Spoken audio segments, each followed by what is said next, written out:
So let's get into today's topic. Are they meaning someone you're dating, are they really ready for a relationship? Today we're talking about how to spot some very common signs of emotional unavailability. So one of the first signs that someone may be emotionally unavailable is they talk excessively about an ex, especially how much they hurt them. So here's the disclaimer when I talk about people that talk a lot about their exes. The disclaimer is when we're going through a breakup, we pretty much all go through a temporary period of being emotionally unavailable. And if you've gone through a difficult breakup or just really any breakup, you can probably understand that when we're detaching from someone, when we're in pain, when we're missing someone, we are not fully emotionally available to a new partner, as it should be. We really should be taking some time to heal from that relationship before we jump into a new one. So this is not to say that people who are kind of like, we could say, hung up on their ex, as we all can be after a breakup, are bad people or people we should avoid. No, this is normal. This is the normal healing process that happens when we go through a breakup. That being said, if we are dating someone who it really seems like this person is not over their ex, they're talking about them all the time, meaning like every few minutes they bring up something about their relationship or like something that reminds them of their ex, or they're just talking a lot about how much their ex hurt them, this is a clear indicator that they are not ready for a relationship. So again, this happens to all of us when we're going through a breakup, but when we're in that place, we're truly not ready to be in a relationship. Our hearts and minds are elsewhere. We're still working through all of that emotional stuff from that previous relationship. And the temptation can be to say, well, I know that they're going through a breakup. It'll get better if I just stay here and wait. Then they'll get over this person and then they'll want to be with me. Sometimes that does happen. That's true. There are times where that happens, but the vast majority of times that actually doesn't happen. And tell me if this was your experience when you went through a breakup. I know this was the case for me. When I went through a breakup, as I was going through that process of detaching from my ex, I then wasn't actually really ready to fully jump into a new relationship immediately after that. I might have thought I was, but I actually wasn't. And so what happens to someone when they're going through this process of detaching from an ex, they may think that they're going to be ready to jump into a new relationship, and they may tell you like, yeah, I'm still like working through some stuff, but like I'm ready. I'm ready for a new relationship. And then very often they're actually not. They may end up breaking up with you. They may end up going back to the ex. They may end up just like having one foot in and out the door while you're getting to know them. Because very often we can think that we're ready, but then once we go through that process of healing, we realize, oh, actually, I don't want to just jump back into a relationship right away. I actually want to date around a little bit. I want to get to know like who I am now that I'm not in this relationship, who I'm actually really drawn to, what my values are in a relationship. So if you're seeing somebody who is in this place, who's talking excessively about their ex, this is a sign that they are not emotionally available, and I would not recommend waiting around for them to become so. Because like I said, they can go through this process and things can look very different once they fully come out of that emotional attachment to their ex. So all that being said, what I do want to say about talking about exes is there's a fine line here between talking about an ex and talking too much. And so when you're dating someone, tune into how you feel when someone is talking about their ex. It's very normal to talk about your past relationship as you're getting to know someone. We all have baggage. We all have stuff that we come into a new relationship with, and it's normal and natural to share what our experiences was in the past and where we've come from. But if you feel like when this person brings up their ex, there's some like some tension, or you can feel that there's like some stuff that's really heavy for them or really unresolved, that's a sign that it has veered too far into like dangerous territory. So again, it's a very fine line. Pay attention to how you feel. We don't need to be perfectly healed and perfectly recovered from our past relationship in order to have a healthy relationship. But again, watch out for this excessive talk about an ex. You can tell the difference when you're talking to someone who's mostly processed their relationship. Maybe they have a couple things that they're still a little bit sensitive about, or they haven't fully moved on from. That's okay. We're talking about excess here. So I'm curious, have you guys run into this when you're dating? What was that like? Or alternatively, have you been that person? I might have been in the past who was talking excessively about their ex while they were dating new people. Amory saying, oh, that's literally me working on it. Yeah, Amory, like I said, I think many of us have been there. Yeah, it's just, again, it's not a sign that you're a bad person or that like you're a toxic person. I don't even like to say toxic people. It just means that there's some more healing for you to go through or for whoever you're dating is going through. And I do caution against waiting for people. I really do. Because I've seen it happen too many times where people get really emotionally invested in someone who isn't totally available because they're going through a breakup. And they think that if they wait, then they'll pick them. But sometimes, and actually I want to say even more than sometimes, often it doesn't happen like that. The second sign that someone is emotionally unavailable, and you guys, this one happens a lot more than you think. They keep themselves on dating apps while you are dating them. Now, this is only when it comes to when you are in a committed relationship. Like you've had the talk, you've decided we're dating, we're boyfriend, girlfriend. Not before. Before you have that talk, fair game. Keep yourself up on dating apps. The person you're dating is free to do that too. That's totally fine. I'm talking about once you're in a committed relationship. I heard a lot of stories about where like someone thinks they're in this committed relationship and a friend will message them like, hey, I saw your boyfriend on a dating app, things like that. And so often what can happen when we hear this is we can tend to dismiss that information or say like, oh, well, maybe they just aren't ready yet, or like maybe if I just can change myself, or maybe if I was better, then they wouldn't do that. No, this has nothing to do with you. So if you hear about this, if the person tells you, yeah, I'm still on a dating app, this is a sign that they are emotionally unavailable. A lot of people who resonate with having more of an avoidant attachment style, they tend to do this. It's where they have like one foot in, one foot out. People who are constantly looking for perfection, which does not exist. There is no perfect partner out there. But a lot of people believe that there is, and so they do this thing where they'll commit to you. They'll say, okay, we'll be in a relationship, we'll be boyfriend, girlfriend, and they're still going to be looking. So if you see that, do not stick around for this. Do not think that if you just did something different, then they would get themselves off of the apps. Don't think that if you changed yourself or you were better or whatever you think that you're lacking, don't put this one on yourself. This is not you. This is about them. They're not ready for a real relationship. Someone who is ready for a real relationship, they're not on the apps. They're not doing anything else to try to meet people. They're saying, all right, I'm all in with this person. So Susanna's talking about this person that she was referring to. He's been all in for a couple months, but when things seem to get more serious or going to the next level, he distanced himself for a bit and then comes back again. So yes, Suzanne, that is a very common pattern for people who are emotionally unavailable. So this is a tough one here. This can go two ways. It's up to you how much you are willing to tolerate in a relationship like this.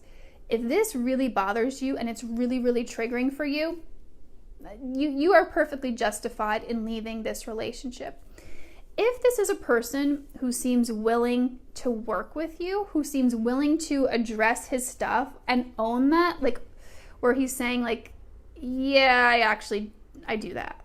I get a little freaked out and then I distance myself. But you know what? I'm working on it. I'm going to therapy. I want to be more present for you. And then you actually see that happening. That could work out. that could definitely work out. So the most important thing here to do is to talk to someone about it. Not in a demanding way, not like saying, you do this.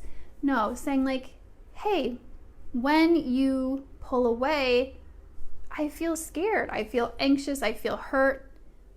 May I ask what goes on for you at those times? Or can I ask how you're feeling when that happens? So you can share how you feel and then get curious. Ask them what's going on for them in a way where you're not coming across confrontational or judgmental about what they're experiencing. And see what they say. If they say like, oh, this is just how I am, and it sounds like they're not really willing to change, then you're perfectly justified in moving on. Lisa is saying, so my current partner of 2.5 months does not text me while working. His work is challenging. Okay. He texts me around 7:30 to 8 at night, but we spend the weekend together and also sometimes meet on some weekday evenings. Okay. I know I am very needy in relationships, but I can't tell if it's a sign of emotional unavailability or he needs some time for himself. I feel confused. Lisa, great question. What you're describing here, this sounds like someone who is emotionally available. These are good signs. So if he's texting you every night, awesome. And you guys are spending time together on the weeknights, great. And you're seeing each other on the weekends, these are all really good signs. Now, yes, for someone who has a lot of past trauma or is still going through a healing period, it can feel like we need like a lot more attention, and I totally get that. But what this person is exhibiting, this is really good behavior. Let me continue here. So we've gone through 2 signs that someone might be emotionally unavailable. This is now the third one. If someone you're dating seems to have difficulty labeling feelings, expressing feelings, and communicating feelings, this could be a sign that someone is emotionally unavailable. And really, I just realized something. We're talking about emotional unavailability, and if you are new to this term, you might be wondering, well, like, what's the big deal? Why do we not want to be with someone who's emotionally unavailable? So the big deal is if you're with someone like this, the relationship is unlikely to be very healthy or fulfilling for you. You can often feel very anxious, very unloved, unwanted, unappreciated in these relationships. So it's very important to pay attention to these signs in the beginning so you don't end up in these relationships. So if someone, again, has difficulty with just like articulating the most basic of emotions, that's a sign here. I know my ex-husband had a lot of these characteristics. Like I would even ask him very often, like, how do you feel about this? What's going on for you? And he frequently could not say. He would say, I don't know. He was not in touch with his emotions in that way. And so when someone isn't in touch with their emotions in that way, it's very difficult to be really intimate with them. It's very difficult to form an emotional connection. So this often shows up as like they just don't know what their emotions are and they don't share them. Now, it's not always easy for people to share their emotions, but someone who is emotionally available will try. They'll try and they'll share a little bit with you and a little bit more as they get to know you and as they get more comfortable with you. Again, these won't always be easy discussions to have, but they will attempt to have them and they will have some ability to have them with you. So we don't need to be looking for someone who's like perfect at expressing emotions, which many of us can be. Like if we've had a lot of practice with sitting with our feelings and understanding what they are and expressing them, we might be actually very proficient at it. We don't need to be with someone who is equally as proficient, although that would be really ideal, right? But as long as someone is able to do that enough for us to feel like we can connect to them and we can feel comfortable with them, we're good. That's what we're looking for. So if you're with someone and like you just ask them questions about like, well, how did you feel about this? And they're like, I don't know, it's fine. And they're really not able to label any feelings or they're not sharing any emotions with you. That is a sign that they could be emotionally unavailable. So Karen is saying, the person I've been with recently is exactly like this. It's so difficult that he can't talk to me about how he's feeling. I've had to fill in a lot of blanks and practically be a mind reader regarding where things stand with us. So frustrating. Yeah, Karen, yeah, it sounds like you're describing someone who is emotionally unavailable. And like you said, like I know this because I was married to someone like this for almost 10 years. I was with them for longer than that. It's so frustrating and it's so tiring because really what you're doing is you're doing the work, you're doing the emotional work of two people in that relationship. You're taking on that emotional burden to try to figure out what's going on. What do I need to do? It's like trying to like pull it out of someone. And that's not how a relationship should be if we want it to be healthy. Ideally, two people are sharing their feelings. So you're not taking on all of that emotional burden.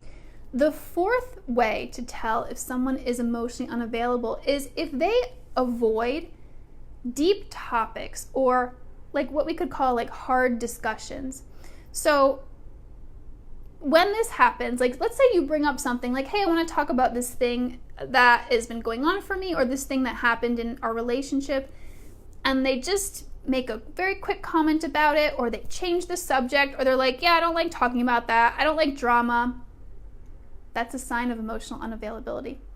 So this could also show up as like just not having a lot to say about how they feel, about, like I said, those harder subjects, about deeper subjects. I will share that for a time I was emotionally unavailable. And this is how it looked like for me. Like I wasn't doing some of those other behaviors that I just talked about, but it showed up for me as being like very quiet. People would always say, like, Lindsay, you're so quiet.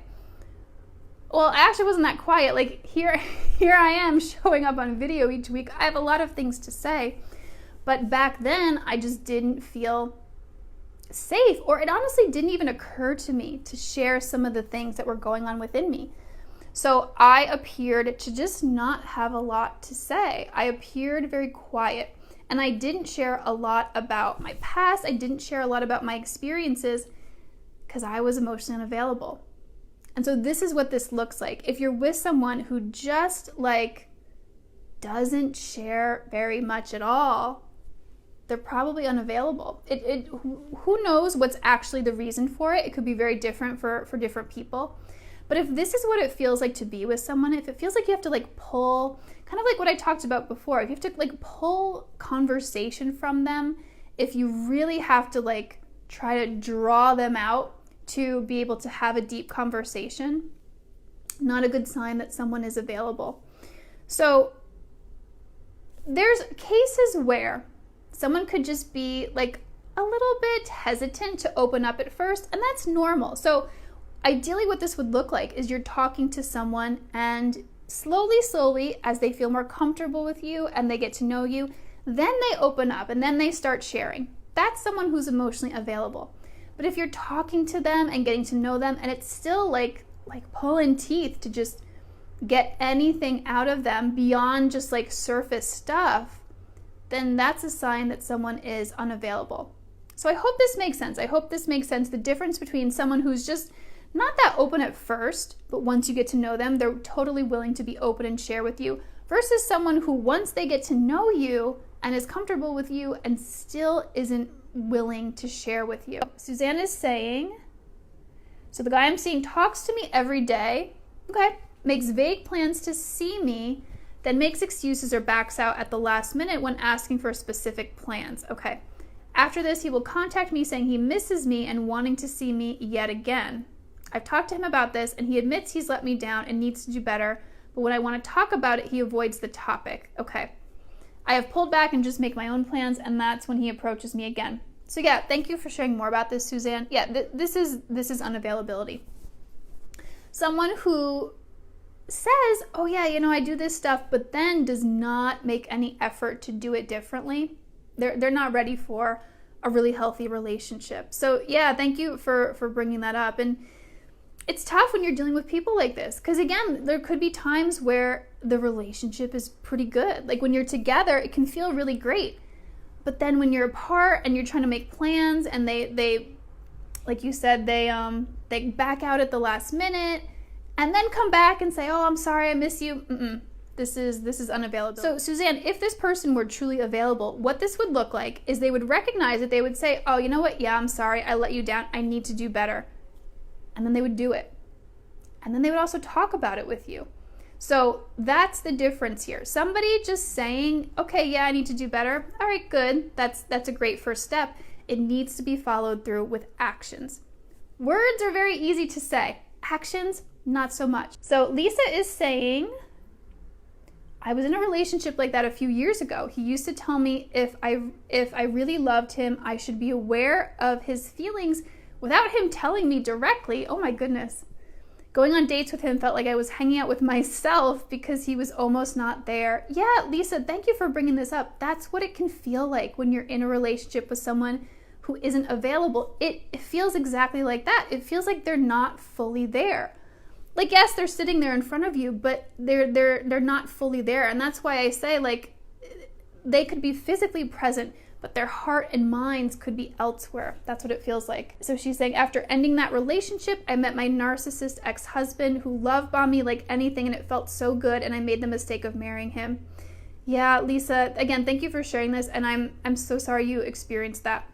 That's often what this looks like. And actually, Lisa, you're describing my exact experience. Being with someone who was emotionally unavailable for a long time left me pretty vulnerable to something like that, to a narcissistic person who just came in and appeared to be very loving and attentive and just saying the right things. And that's often the story for many of us.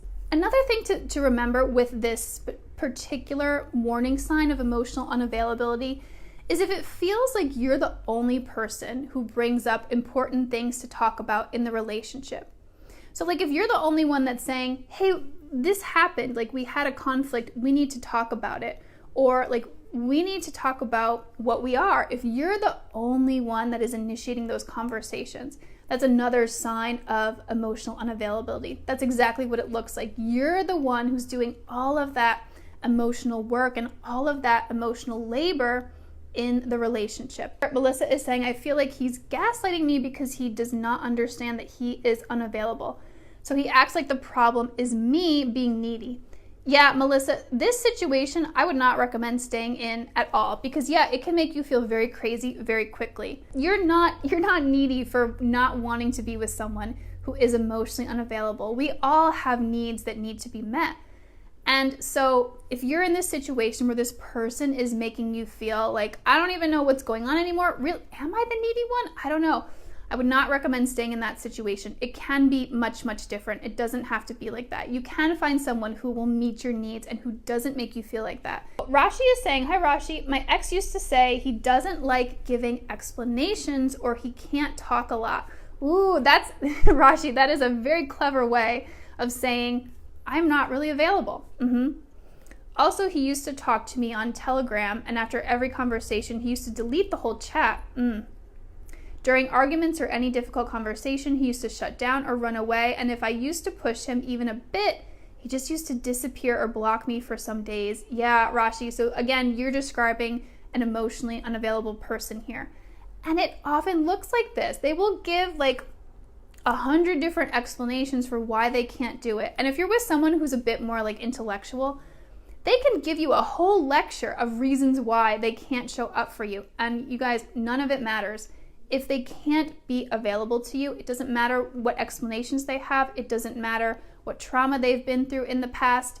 You will not be happy in this relationship. And you guys, I say this as a person who was emotionally unavailable. I was not a good partner in those times, and people did leave me, and like, good for them. Honestly, that's how I feel. They should have left me. I was not in the place where I was ready to be a healthy partner. So I'm glad that they made that decision. This is, when I say in the past, I'm talking about like high school, like when I was very young here. But yeah, like I was not showing up well, and there was really no excuse for me. I had been through some things in my past, yes, but I wasn't ready to look into them. Didn't want to do anything, so I just lived my life. And so if you're encountering someone like this, Rashi, who has a lot of explanations and about why they can't do that, you can hear them, but don't buy into them or believe that this person can't do things differently if they wanted to, because they could. Most people who want to, when we're talking about emotional unavailability, unless we're talking about like someone who's very narcissistic, that's a whole different thing. But if someone is just a little bit more avoidant or who is a little bit emotionally unavailable, they can shift that if they want to. If they don't want to, it's not going to happen. The most important sign for how to tell if someone is emotionally unavailable in a relationship is how you feel in that relationship. So I talk a lot about how sometimes we can't trust our feelings so much when we're looking for healthy love, because our feelings or like following our heart often lead us into toxic relationships. But this is a feeling that you can trust. So, do you feel like you don't actually know how this person feels about you? Are you always anxious? Because being with someone who is emotionally unavailable is super triggering for anxiety. When I was with people like that myself, I was so anxious. So pay attention to these feelings. Does it feel like you are unappreciated by them, or you're just not that important to them? Do you feel like this person could just leave you at any moment? This is what it feels like to be with someone who is emotionally unavailable. And very often if we're feeling these signs, we can tend to dismiss them and say, oh, well, it's just me. It's my anxiety. It's me being needy. No. When you're in a healthy relationship, it does not feel like this. And if you haven't had a healthy relationship, it can be hard to understand that, because it was hard for me before I actually felt it. And now that I feel the difference, it's like, oh my God, it's like night and day. Why did I put up with that stuff before? But I didn't know. So how you feel being with this person is actually the most important indicator as to whether they are emotionally unavailable or not. If it feels like they're not fully there, if it feels like they're not all in, then they're probably not. And so that is a feeling that you can trust. And so I want to make this clear. Like, if you are feeling like something is just not right, I'm in this relationship and I don't know how this person actually feels about me. They're here one day, they're gone the next. I don't feel like I'm very important. That is a very clear sign that they are not emotionally available. So I wanted to mention this because here's the thing here. If you find yourself continually being drawn to people who are emotionally unavailable, or continuing to miss the signs, or continuing to stay with someone who is emotionally unavailable, even though you know they're not good for you, even though they make you feel anxious, and even though you feel like I'm just not happy here, the reality is, if that is our experience, then we may also be somewhat unavailable ourselves. And you guys, I say this with zero judgment and with all the love in the world, as someone who has been there, as someone who has been unavailable in the past. You have no judgment from me. If this is your experience, it's not your fault. I'm sure it's from difficult experiences in your past. But now it is our responsibility to shift that so we can have healthy relationships. Because let me share my own experience. When I was emotionally unavailable, when I had these deep fears of intimacy, of connection, I was drawn to other I get stuck on this word, other emotionally unavailable people. They felt like home to me. I felt comfortable with them. And the reason for that is because they weren't challenging me. They weren't challenging me to go deeper, to start to feel some of that fear, to let it out, and to really face these blocks that I had to intimacy. So that's very often what's going on. We have our own fears of intimacy. We have our own blocks to love. And so what I had to do was I had to go on a very deep healing journey. I talk about it all the time. I had to get to the source of these fears of intimacy. I had to rewire my subconscious beliefs I had that I was carrying around, like I'm not good enough. Everyone will always leave me. I can't trust anyone. All of these beliefs were leading me to keep my heart closed to healthy relationships. I was continually drawn to the emotionally unavailable people because they were comfortable. And again, like I said, they weren't challenging me. They felt safe because I knew deep down that these people were not going to really, I say challenge. They weren't going to make me grow. They weren't going to bring up all of this baggage that I've been carrying around. They kept me, quote unquote, safe and miserable, safe and feeling unloved, safe and feeling anxious all the time. So if this is you, please do reach out for help. This is actually something that I specialize in helping women shift, because I can give you an extensive list of signs of emotional unavailability, which I do. I give my clients an extensive list. But if we still have these blocks, if we're not doing the internal work to release these blocks, to do the deep subconscious work, we're going to keep going for those partners. We're going to keep staying there. We're going to keep tolerating these relationships, and we do not have to. Things can be so much different for us. So again, this is what I do in my Living Free Finding Love program. I specialize in getting to the source of those fears. We release the emotional energies like anxiety, like fear, like vulnerability that are making us afraid to actually go for those healthy partners. I help you rewire the subconscious beliefs, like I said, the ones that we might be carrying around, like I'm not good enough or I can't trust anyone. And I also help you go through the dating process. I guide you, I hold your hand so that if you are seeing someone who is emotionally unavailable and you're not sure, my clients run it by me and I very clearly say like, yep, this is it. Do not go for this person. Or sometimes this is a really healthy person and we're not sure because of what we've been through in the past. So that is what I help my clients do in my program. So if this is you, again, reach out. You can message me or you can go to my website, livingfreehealing.us, and learn more about my program.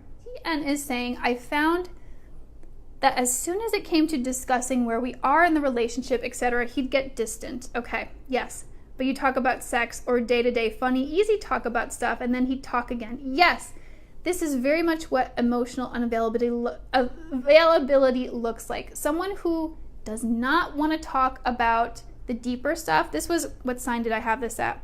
This was like number 4.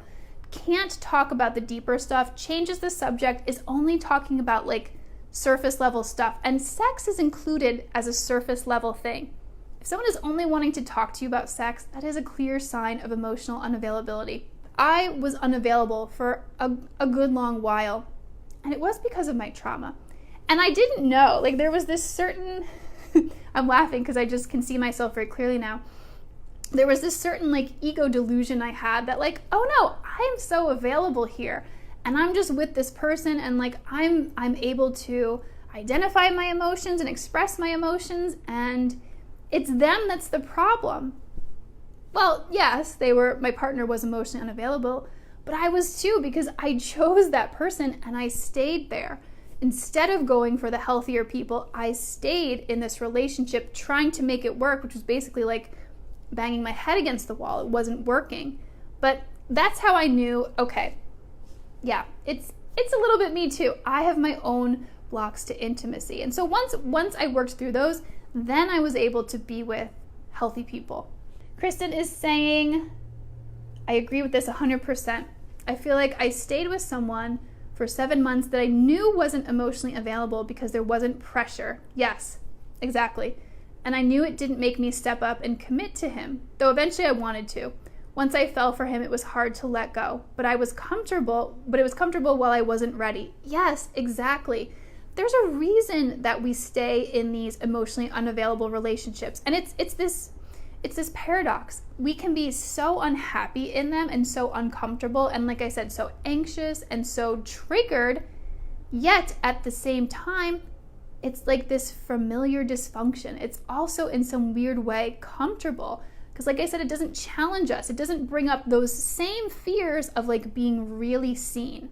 Thank you so much for watching this video. If you could relate to some of these signs of emotional unavailability and you feel like you are struggling with that, please reach out for help. You can click on the link in the description to visit my website, livingfreehealing.us, and learn more about my Living Free Finding Love program, where I specialize in helping you shift your own patterns of emotional unavailability so that you can open your heart to real, healthy love.